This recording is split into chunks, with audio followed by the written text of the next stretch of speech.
Hello YouTube, my name is Paul, hope you're all keeping well. Welcome back to my GX4000 collection video for 2022, which isn't too dissimilar for the one I put up back in 2017. I suppose the biggest difference is I've got one edition. I've got a couple of bootleg carts I've had for years that I forgot to show in the last video. But I am missing two systems, namely the GX4000 and the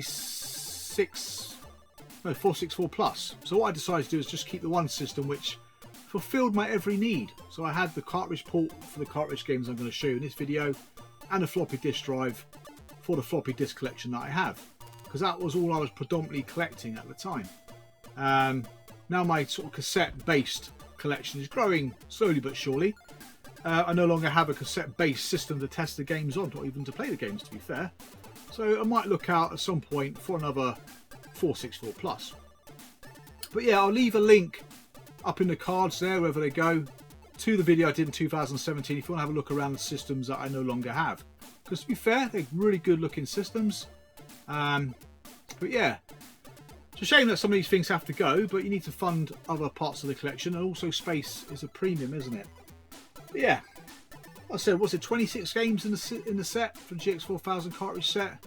One thing I do like about them is they're in really funky looking cartridge holders, quite big boxes, aren't they? A nice livery right through the entire set, to be honest. Again, the collection was only really, or the releases were only really backed up by a handful of publishers. Ocean Software played their part with what, 2, 4, 6, 8 games, including the Chase HQ game. You got a game from Domark, a game from Gremlin, Laricial, Titus, to name, well, pretty much all the publishers, to be fair. I might have missed out one or two, but we'll go through that as we go through the collection anyway. But yeah, it's a system that I don't have fond memories of it. I just remember a particular review. It could have been a preview back in CVG magazine for Robocop 2. I just remember it blowing me away. It just created a bit of curiosity for me personally, because at the time I was kind of pondering on getting a different system. I had the ST. My natural progression would have been the STE or the Amiga, really. As it turns out, I didn't end up with anything by the end of the year, the Mega Drive. But yeah, I did like the look of the Plus machines in particular. The only problem was the Plus machines with monitor are about as expensive as a Commodore Amiga, so it would have made no sense whatsoever to go and buy one of these machines. So it almost filled a gap in the market that didn't need filling, to be honest. So yeah, it kind of would have flopped because of that. It was not powerful enough to compete with the 16-bit machines, but it was much better than what was actually dying in the market at the time. The CPC, the Amstrad CPC, the C64 and the Spectrum, which were very long in the tooth at the time this machine came out. So it's a shame it didn't come out as a 16-bit machine. Probably cost another £50 more for the GX4000. I can't imagine for 1 second that the actual computers would have lasted anyway, regardless of they're 16-bit or not, because they would have been blimmin' expensive.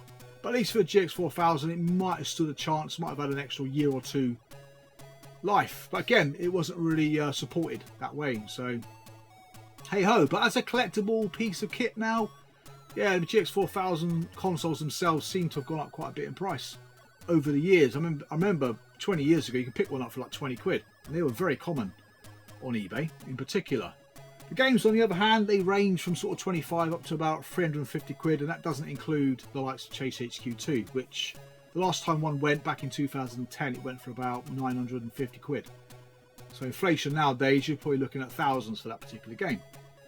And only 2 known copies to exist. Like I said, I'll leave a link up to the video for that particular game. It is the only game that I'm missing from the collection, to be fair. But yeah, so yeah, fond memories. I loved collecting for it. I did let a few games go over the years, but I did pick them back up again, because it's one set that I really do like. It's an obscure system. One of the last British console, is it, ever to be released. So yeah, it's very quirky. So yeah, game wise then, we'll start off with the mixed publisher lot. Now, a lot of these games I wouldn't have played back in the day. Most of these games don't stand up very well today. There's probably a handful of games that I would play consistently now because they're fun, but a lot of these games just aren't. They're quite dated, to be fair. First up, we've got World of Sports. Again, probably one of the more common games, one of the cheaper games that you can pick up. Now, the good thing about these cases is they're rather large. They have a very strange aroma. I've mentioned this every time I open these cases up. It just smells, it reminds me of a hospital. It's a really strange smell to the plastic. Yeah, very distinct. Cartridges sit up quite nicely in the case. Rather erect, rather pert. Instructions sit in those holders. I've got to look at the screen in a minute, but yeah, they sit in these little clips which do tend to kind of damage the instruction manuals as and when you take them in and out of the clips, because they're quite flimsy instructions really. Yeah, quite flimsy, quite prone to damage if you're not too careful. But yeah, I mean, this game as well, I never really played it. I've got to be honest, it's probably a cut down version of something like California Games, I would say. Again, picking this one up isn't that expensive. But even now you can probably pick it up for 15-20 quid. But yeah, you can also get it in a different variant as well if you're that interested in variants with the red Epix logo. I'm not sure if that was a French release or just a European release, I don't know. But yeah, that's a lot of sports. Next up, we got one of two tennis titles on the GX4000. That's Pro Tennis Tour. Again, not something that I would play. These tennis games actually took me a little while to find. You don't see these very often, to be fair, I've got to say. Again, you're probably looking at £25 to £35 for these two tennis games each. Yeah, from looking at this and the screenshots, again, not played it for any amount of time. It seems like a competent tennis game. But like I say, what I do like about them is the livery. They look pretty cool, side by side, all like that. Look great. These are rather large plastic cases. Next up is another tennis game called Tennis Cup 2 by Lariciel. That was Ubisoft, by the way, that one. Again, similar sort of price, like I said. Not expensive. Again, surprisingly, don't come up that often. I'm pretty sure most of my collection here is complete, with tabs intact. The old tabs are very flimsy. They do actually clip in place, which is pretty cool, generally. Again, that one, I think it's got a bit more presentation about it than Pro Tennis Tour, but again, I haven't really played it for any length of time. Next up, this game I'm not very good at. It's one of those games that 1 minute you're driving, next thing you're flying, and that's Fire and Forget 2. Again, another game that shouldn't cost you more than about 25-30 quid. Good music from what I remember. I just couldn't get the hang of the game. It's a bit boring. Generally, again, with GX4000 games, the cartridges have got a print on them, some kind of pattern under the logo, like a marbly effect, I suppose. Which is kind of what they use in their advertising. But actually, no, it's got like a little target in it. Yeah, so if you ever see the, you usually see the cartridges listed, maybe sometimes, a bit like the ones I'm going to show you later on, just got a plain piece of paper with the name of the game printed on it. Again, more than likely copies. But yeah, most of the games had little prints on them. Right, what else we got here?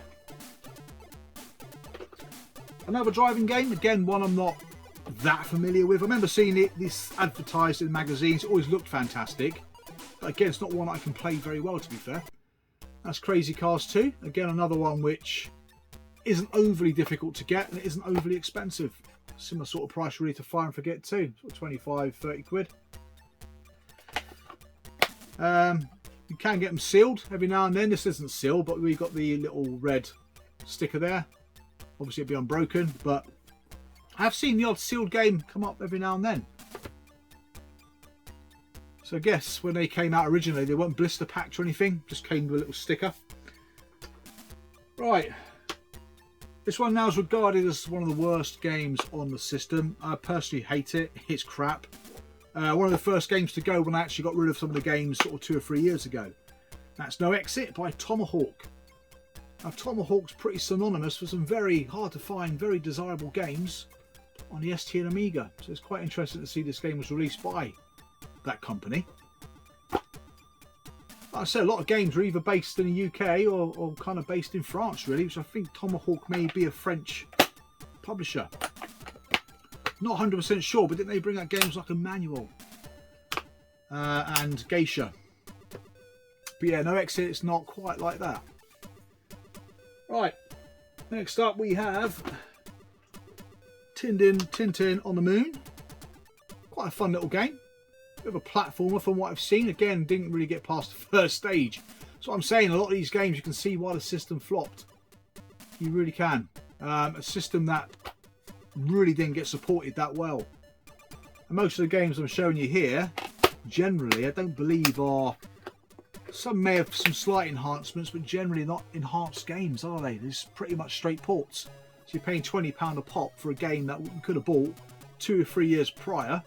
Maybe not 3 years, but prior, sort of for $7.99, $8.99. Then we have a decent game. This one here is enhanced, I believe, for the GX4000 and the CP Plus machines. I keep saying CPC. That's Clax. Getting slightly more expensive. This one could probably go about 40 quid, a bit like Tintin really, and no exit. They're a bit more expensive than what I've shown you already. Again, I'm not really au fait with prices. I haven't bought a GX4000 game for a long time now. The ones I had to pick back up didn't really change in price. That's Clax. Good puzzle, this one. It's a good game, I've got to say. I quite enjoy this. I'm not very good at puzzle games. Don't really have the patience to play them, to be fair. But yeah, it's a very good game. And at least as good looking as, say, sort of the Atari ST version, really. And the Amiga version. So yeah, that's probably the first positive bit of light we've had so far. Then we move into something that, again, fluctuates in price. I remember buying it for about 80 quid. I remember selling it, the same one for about 40 quid and buying it back for about 40 quid. So it's a very poor game, a Titus game. And it don't come up very often. So yeah, it's one of those ones that if you're not careful, it can cost you more than it needs to. But again, because it don't come up that often, you might have to pay for it if you want it. That's Wild Streets. They're very poor. Beat 'em up. I think it's a scrolling beat 'em up, but it's that bad. You would turn it off after about 5 or 10 minutes. I think the best thing about it is the cat. It's got, from what I remember, it's got some decent animation on it. But yeah, as you can see, like I said before, a lot of consistency to the way these games look, especially with the manuals and the cartridges. Yeah, I mean, again, like I said, tricky one. It can be quite pricey. But the next one, I believe, has got some enhancements on the system. Again, a fantastic platformer. Played it back in the day. I think I played this back on the Atari ST though, and I think it's Gremlin's only game, to be fair, on this system, and that's Switchblade. Again, this one probably 40 quid. May fluctuate, bit less, bit more. One of the more common titles from what I remember. But again, like I said before, you don't see these very often. But yeah, it's a very good, competent game. Quite a large game from what I remember of it. But yeah, it's always nice to see those extra enhancements. I do like to see the differences in games and the efforts these firms put into making them. But yeah, Switchblade does have extra features, which is cool. Now we're moving on to the more sort of desirable titles now. That's probably the cheaper end of the Miscellaneous publishers. Now we're going to get to some more expensive, more difficult to find games. Now this particular game used to go for a small fortune once upon a time, but now it's beginning to come down in price. Actually one of the best games on the system. That's Panzer Kickboxing. This used to go for over £200 quite frequently. It wasn't a cheap game. But again, graphically it's fantastic. I don't think I've ever played this on a standard CPC machine before. And playing it on this system here, yeah, it runs really well. It looks great too. But yeah, it's a very competent martial arts game. But again, I can't remember what it cost me. I bought loads of my games back in the day in bundles, when there were lots of bundles kicking around for GX4000 games, believe it or not. And a lot of these games would have come from France, but I can't remember for the life of me what I paid for some of these. But I know nowadays you could probably pick that up for about 70, 80 quid now. Maybe £100 max. Again, it's bizarre, isn't it, how times change. Some things go up in price. Got a couple here that have certainly gone up in price, but yeah, some do kind of find their level again, don't they? I can't imagine there's very many people out there that actually collect the GX4000. And those that do tend to sell it because, like I said, the games aren't particularly great. Next up is another one, a bit like Panzer Kickboxing. It used to go for a lot more money than it does today, but it's a bit more obscure, and that's Copter 271, which I think, might be wrong, is a GX4000 sort of plus exclusive. But yeah, again, like I said, not sure what this goes for now. I haven't seen a copy of this for a while. It is genuinely quite a difficult one to find. Get right in on the manual there, unfortunately. But yeah, it's a shoot 'em up. It's a vertical shooter. It's not the best, gotta say, but it certainly does use some of those hardware sprite stroke scrolling features of the GX4000 plus range. But yeah, nice to have. Again, like I said, quite a difficult one to source. As is the next one. The next one is another one, again, similar sorts of value. Probably 150, this one. Again, it might have changed. Pinball Magic. Get another competent game. I'll get used to this camera. Another competent game on the system. There is a standard CPC version as well. This one, I believe, does have enhancements. Not sure if that's got a crinkled inlay or not. I'll have to check that out. But again, nice one to have in the collection. It's an awkward sod to find.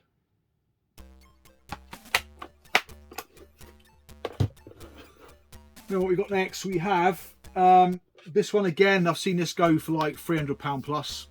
Then I've seen it go for a lot less. Quite recently, I think one went for about 100 quid. But I don't know if it was complete or not though. And that's Mystical. I'm not sure if this has got enhancements. No, Chris Novabug, I've said this before, he's done a comparison video between the standard CPC and these enhanced cartridges. So what I'll do is I'll leave a link to those videos in the description box below. But I think he did about 4 or 5 featuring most of the games. Like I said earlier, some of the games are just straight ports, some are actually slightly worse. Some games are unique to this format as well. i.e. didn't come out on the CPC machines. This next game, again, this one eluded me for quite some time. One of the last games I picked up, this and one of the Ocean titles. And when I finally got around to getting it, sort of 1 or 2 more came up. One of the more obscure games on the system, and that's Dick Tracy. Again, this isn't a bad game. It's not a brilliant game. It's not a bad game. It does, again, use the GX's abilities, or the Plus's abilities. But yeah, so far you can kind of see why it struggled, can't you? But again, this one set me back £100. I remember that. It was a roughly, give or take, a tenner. It was roughly 100 quid. Again, this game I've seen go for over £200 as well. Lovely condition too, actually. But yeah, tricky one to get hold of. One of the more difficult ones to find. So that's it for the miscellaneous publishers. What I'll show you quickly is a couple of those bootleg games. Now, there are quite a few of them. They're just basically someone's put an inlay inside one of these big boxes and somehow got the games across to the cartridges. So the first one I got is Frogger. Very unusual. Again, no instructions as you would expect, but someone's made the effort to do something with the cartridges. I think it's focusing very well. Even got the patterns on there that I mentioned earlier. So yeah, good effort to be fair. Always wondered how they photocopied the inside there, but I think the inlay inside there is in 2 parts. Because it looks like an A3 size piece of paper, potentially cut in half. But yeah, never played it. Shock horror. You very rarely see any of these bootleg games kicking around anymore. And the other one I got is probably one of the best games released by Ocean. Bit of damage on there, and that's Grisor. But yeah, cracking looking game on the Amstrad, isn't it? A very good conversion. Again, never tried it. Never tried this on the 6128 Plus. Got to do it. But yeah, I can't remember how much I paid for these. I really can't. I don't think it was much more than about 10-15 quid a pop. But yeah, I know there's quite a few more that have come out like this, to be fair. So yeah, I always keep my eye open for them, as long as they're not expensive, which they shouldn't be. Bearing in mind they're just complete bloody rip-offs, aren't they? Right, on to Ocean Software. Again, like I said, release date games on the system. 1, 2, 3, 4, 5 of those games you can only buy on the Amstrad machines on cartridge, which makes them even more desirable and that a bit more expensive. But the first one is a game that was ported across. At the time, you probably could have picked it up on the Hit Squad label for $2.99, and that's Batman the Movie. I think it's crazy that they actually tried to charge people 20 quid for this. But yeah, mad, isn't it? Again, another game that probably cost you about 25 quid. Not an overly expensive game. One of the more common games you can pick up on a GX4000. Like this game. I've never beaten it on the Amstrad, but I recently beat it on the Spectrum for the first time in 30 years. 33 years. Next up is a game I don't know what the fuss is about. Never got my head around it. Another quite common game, very similar in value to Batman. And that is Barbarian 2. Originally by Palace Software. Again, another game that would have been released a year or two before. So I can imagine these sorts of games probably selling at your local Dixon's at a very cheap price, because they probably would have just been sat there on the shelves doing nothing, to be fair. As is the next one. Operation Thunderbolt, another Ocean staple, released in 1989. And got a re-release on this system a year later. But yeah, it's a good game. Again, a good game on the Amstrad anyway. I'm not sure if there's any enhancements. I can't line myself up very well, can I? But again, another cheap sort of £25 game, really. Running out of space to put games down on. Let me move into that one game that I remember quite well in CVG magazine. The one that almost got me to buy a system. That would have been a really daft thing to do, wouldn't it? That's Robocop 2. Brutally hard game. I find it hard on every system I play it on, to be fair. It's very tricky. You must be doing something completely wrong. Again, another very common, probably one of the most common titles you can buy. Like I said earlier, only came out on this format for the Amstrad. So at some point, I guess if people are still collecting these sorts of things down the line, it might become desirable one day. I imagine Robocop 2 done particularly well on a Spectrum. But again, I think it was cart only as well on the C64. And from another exclusive to, well, to be fair, the next three are exclusives to this system. And that's Navy Seals, another brutally hard game. Technically very good, graphically great, brilliant music. Just balls hard to play. Again, this one would be similar sort of values to Robocop, maybe a bit more expensive, maybe 40 quid for this game. Quite a tricky one to find. Well, it isn't that tricky, it's just a little bit more difficult to find than Robocop 2. But again, they're still quite tricky, aren't they? And then we got, again, I believe this was the final game I picked up that I have at the moment in the collection. This one again can fluctuate. I think I paid about 60 quid for it. I've seen it go for pushing 200. That is Plotting. It's a genuinely difficult game to get across the Spectrum and the GX4000 and Plus machines. Didn't get a release on the C64. But again, really good puzzler. I do like this game. Gets quite samey though relatively quickly, but it's good. It's well presented game. Nice little tune. Yeah, I can see why it didn't sell, to be fair. It's certainly one of the more desirable, more challenging games to pick up on the GX4000. Whereas last but not least, by Ocean Software, that I have in the collection anyway, is the best game on the system in my view. When I played this game, I remember actually getting this game with a 464 Plus from a car boot when I lived up in Wales, and it came with this game and Burning Rubber. That's pang. The copy I had back then I sold in 2004 for £35. Can't remember what I paid for this. I don't think it was overly expensive, maybe about 80 quid. Maybe it's part of a bundle, I can't remember. Made in Britain. But this game I've seen go for over £300. It can normally settle quite nicely at about 250. But yeah, I can't believe I picked this up in a car boot. Don't go to many car boots, but when I did, I picked this up. Yeah, I've got the colour monitor, an unboxed 464 Plus.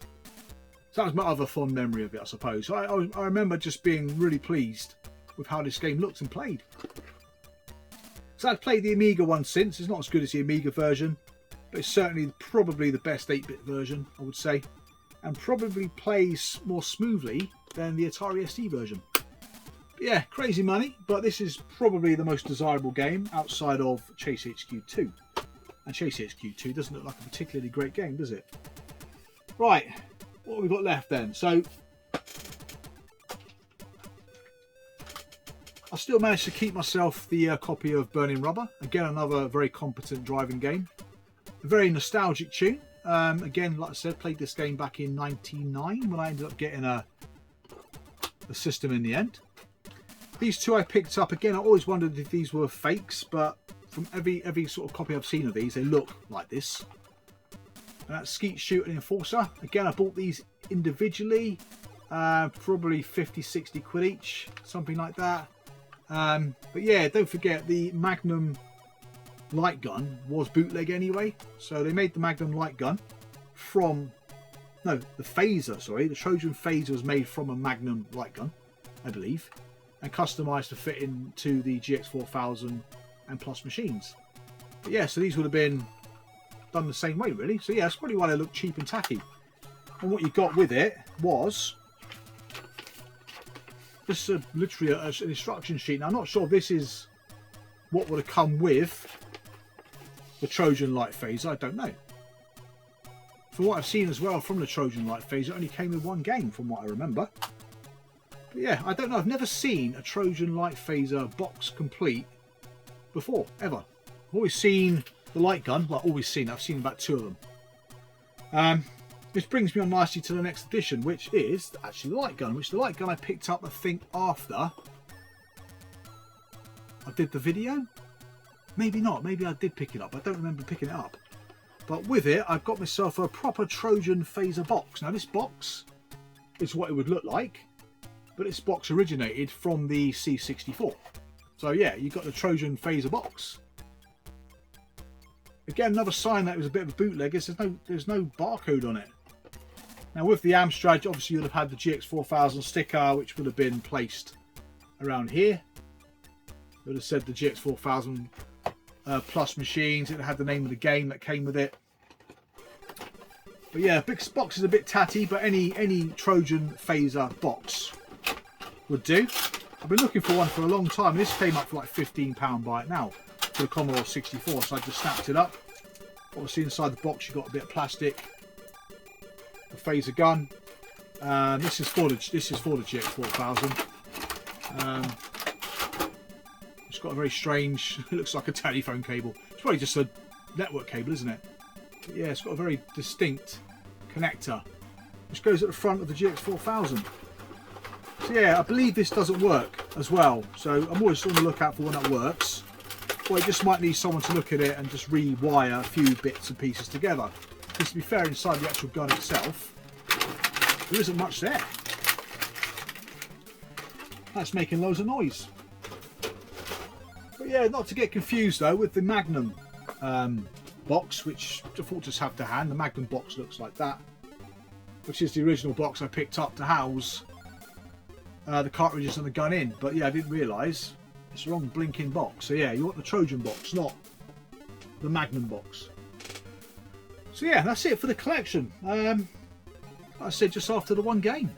Anybody's feeling generous, any one of the 2 of you that may never watch this video are feeling generous, yeah, give us a shout. But yeah, I mean, I would love to have that just to finish the collection off. Now, the game itself, Special Criminal Investigations, you can only buy via mail order. In a Amstrad Action magazine, I think it was advertised in sometime in the middle of the 90s. So the Amstrad are probably long gone. No one would have seen the adverts. But yeah, for only 2 people to have it. And one strange thing I never mentioned in my video is I've never seen a loose cart of it. Every single game here, I've seen a loose cart. Never Chase HQ2. I find that rather bizarre myself. But yeah, nothing else to add. Yeah, I know there's some new games coming out for these systems all the time, especially enhanced GX4000/Plus games. I think there's a new 6128 specific Ghosts and Goblins. There's already a Ghosts and Goblins out, which you can play on an enhanced machine. I believe it's 64K. And there's many other games. There's other channels out there that really delve into the Amstrad, which you know they are if you're watching this. Got Novabug and Zypho, usually covering off games which are developed for these systems. But yeah, that's it. I hope you enjoyed the video. That's it for my GX4000 collection. Thank you very much for watching. Thank you very much for subscribing. I'll see you guys again with the next collection video soon, which will probably be the Commodore GS branded cartridge collection. So take care and bye for now.